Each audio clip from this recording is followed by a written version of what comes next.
Hello, I'm Robert Stevenson.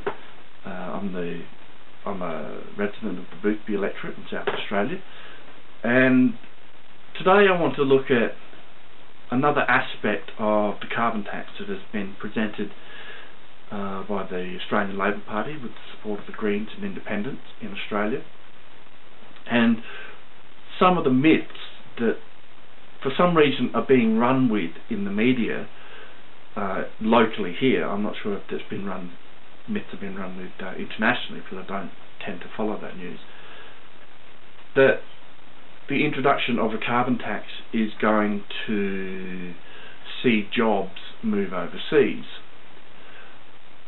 Well, I can't see that as an issue associated directly with carbon tax.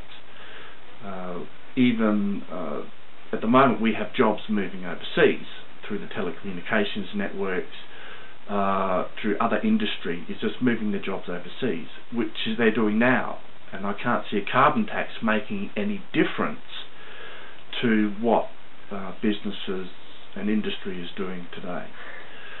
There may in fact be more jobs created inside the country within the setups of greener power generation stations, the use of newer technologies, new training. So I can see jobs growing within the green sector, but I'm a bit hesitant to say that we're going to be losing jobs overseas because of a carbon tax. We lose jobs overseas because of a lot of economic conditions, and for businesses looking to produce product economically. But I don't think we're ever going to stop that. And to report that jobs are going overseas because of a possible carbon tax is a bit misleading. Could you say that the movement of a call centre from Sydney to India is caused by a carbon tax, when in fact it was just that the Indian call centre offered a lower price rate than the call centre in Sydney? That has nothing to do with the carbon tax. The other thing is the loss of jobs. I heard that the unions here said that could the government guarantee with the introduction of a carbon tax that no Australian jobs will be lost. Even now, without doing anything within government whatsoever, thousands of jobs are being lost today. There are also thousands of jobs being created. So you cannot, as any government, state that no jobs will be lost because of a carbon tax coming in. Yes, some jobs may change.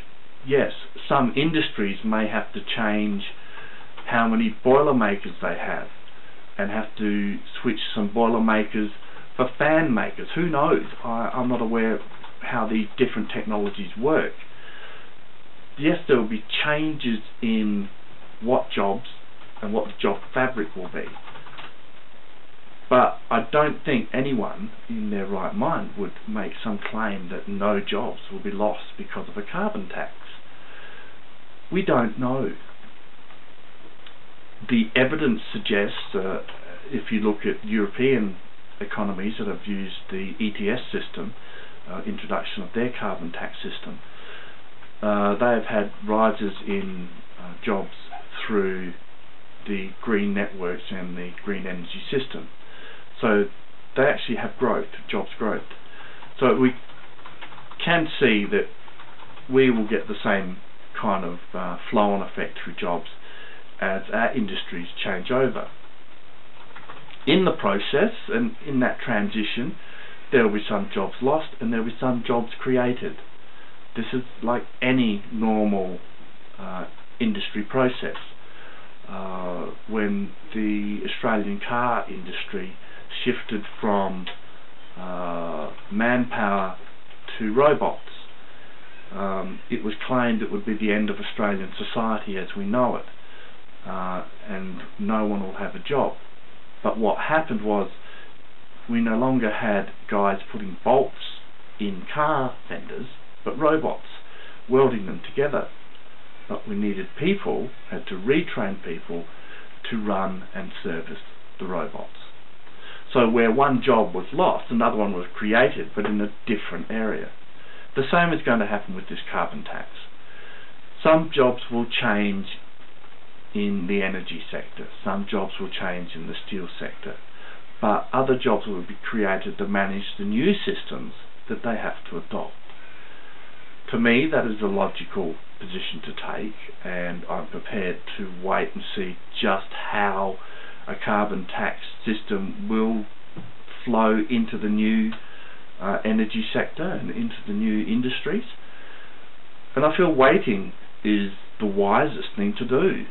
At the moment we have a proposal which Labor rightly released early, which gives us the ability to think about it, to talk about different aspects, gives them the time to listen to what is being said, address the concerns that we have, before creating the actual policy which we'll get to see, which would have taken into consideration the concerns that we've already raised.